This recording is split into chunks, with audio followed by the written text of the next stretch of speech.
السلام علیکم ناظرین، کیا موجودہ صورتحال دیکھ کر آپ لوگوں کی ذہن میں بھی یہ 5 سوالات آ رہے ہیں کہ خضر علیہ السلام کہاں پر ہے؟ کیا خضر علیہ السلام فلسطین میں ہے؟ کیا امام مہدی علیہ السلام اور خضر علیہ السلام دونوں فلسطین فتح کریں گے؟ کیا جب امام مہدی علیہ السلام کا ظہور ہوگا تو سارے مسلمان خضر علیہ السلام کو پہچانیں گے؟ خضر علیہ السلام کو لافانی کا تحفہ کیسے ملا جس کی وجہ سے یہ قیامت تک زندہ رہے گا؟ اگر آپ ہمارے چینل پر نئے ہیں تو ہمارے چینل کو سبسکرائب کریں اور لائک، شیئر اور کمنٹ کرنا مت بھولیں۔ سب سے پہلے بات کرتے ہیں کہ خضر علیہ السلام کو لافانی کا تحفہ کیسے ملا۔ ناظرین، اللہ تعالیٰ نے خضر علیہ السلام کو لوگوں کی مدد کرنے کے لیے پیدا فرمایا ہے، اور اسی طرح امام مہدی علیہ السلام کو بھی اللہ تعالیٰ مسلمانوں کی مدد کے لیے پیدا فرمائیں گے۔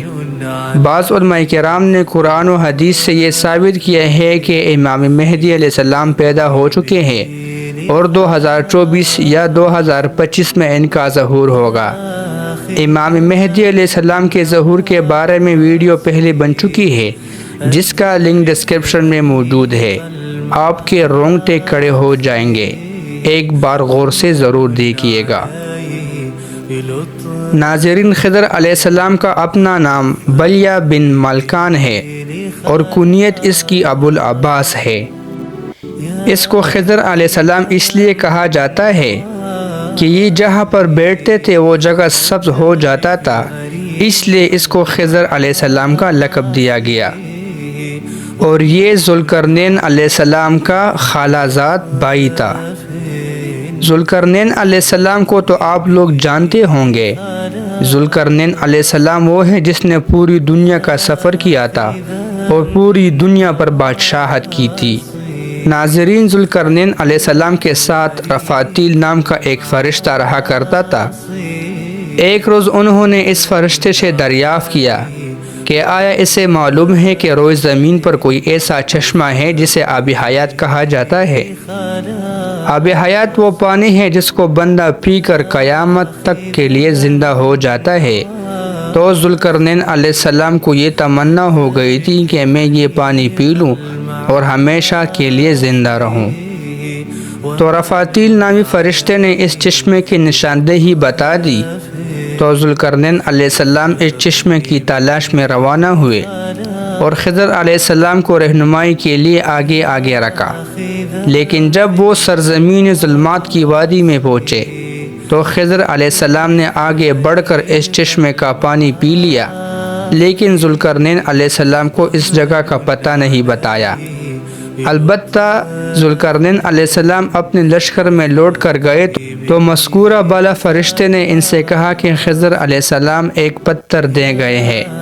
ذوالقرنین علیہ السلام نے وہ پتھر اس زمانے کے علماء کو دکھایا تو انہوں نے اسے بڑا وزنی محسوس کرتے ہوئے ترازو کے ایک پلڑے میں رکھا اور دوسرے پلڑے میں بہت سے پتھر رکھے، لیکن پہلا پلڑا پھر بھی نیچے رہا۔ انہوں نے اور بڑے بڑے پتھر اس دوسرے پلڑے میں رکھے، لیکن وہ پھر بھی اس پہلے پلڑے کے برابر نہ آ سکا جس میں وہ پتھر رکھا تھا۔ اس وقت خضر علیہ السلام وہاں آ گئے اور انہوں نے دوسرے پلڑے سے سارے پتھر نکال کر اس کی جگہ ایک مٹھی بھر مٹی رکھ دی، تو وہ پہلا پلڑا جس میں وہ سب سے زیادہ وزنی پتھر رکھا تھا فوراً نیچے جھک کر اس دوسرے پلڑے کے برابر آ گیا جس میں سے پتھر نکال کر مٹھی بھر مٹی رکھی گئی تھی۔ یہ دیکھ کر وہاں موجود سب لوگ علماء کرام حیران ہو گئے۔ خضر علیہ السلام نے ذوالقرنین علیہ السلام کو بتایا کہ ہر انسان در حقیقت ایک مشک خاک ہے اور آخر کار اسے ایک دن حضرت آدم علیہ السلام کی طرح مر کر خاک ہو جانا ہے۔ یہ مشیت باری تعالیٰ ہے، لہذا کسی انسان کو دنیا میں حیات ابدی کی تمنا نہیں کرنا چاہیے۔ حضرت خضر علیہ السلام کی یہ گفتگو سن کر وہ سارے علماء جو اس وقت وہاں موجود تھے تعظیماً حضرت خضر علیہ السلام کے سامنے جھک گئے۔ اسی طرح اللہ تعالیٰ نے صرف خضر علیہ السلام کو یہ لافانی کا تحفہ دیا اور خضر علیہ السلام کو لوگوں کے لیے ایک رہنما بنا دیا۔ حضرت خضر علیہ السلام لوگوں کی رہنمائی، مدد وغیرہ خفیہ طریقے سے ہمیشہ کرتے آ رہے ہیں۔ بعض بزرگ علماء نے ان کو پہچانا ہے اور وہ واقعات کثرت سے موجود ہے، اور سب سے مشہور واقعہ جس کو اللہ تعالیٰ نے قرآن مجید میں خود بیان کیا ہوا ہے۔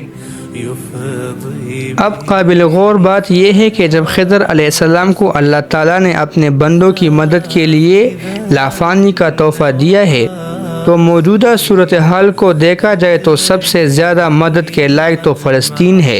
تو کیا خضر علیہ السلام فلسطین میں موجود ہیں کہ نہیں؟ اس بارے میں یقین سے یہ نہیں کہا جا سکتا کہ وہ وہاں موجود ہے، کیونکہ مدد کرنے کے لیے خضر علیہ السلام کو وہاں موجود ہونا لازمی نہیں ہے۔ ہاں، ہو بھی سکتا ہے کہ وہ وہاں موجود ہو، لیکن یہ دعویٰ نہیں کیا جا سکتا ہرگز۔ البتہ جب امام مہدی علیہ السلام کا ظہور ہوگا تو امام مہدی علیہ السلام کے لشکر میں حضرت خضر علیہ السلام شامل ہوں گے اور جنگیں بھی لڑیں گے انشاءاللہ، یہاں تک کہ آخری بار بیت المقدس فتح ہو جائے گا اور دجال نکل آئے گا۔ پھر عیسیٰ علیہ السلام کا نزول ہوگا اور دجال کو قتل کیا جائے گا، اور اس طرح پوری دنیا پر اسلام کی حکومت قائم ہو جائے گی، اور عیسیٰ علیہ السلام، امام مہدی علیہ السلام اور خضر علیہ السلام کو لوگ پہچانتے ہوں گے انشاءاللہ۔ سارے مسلمان تیار ہو جائے اس دن کے لیے اور اسلام کی فتح کے لیے دعا کرے، اور اپنے جذبات کا اظہار کمنٹ میں ضرور کرے۔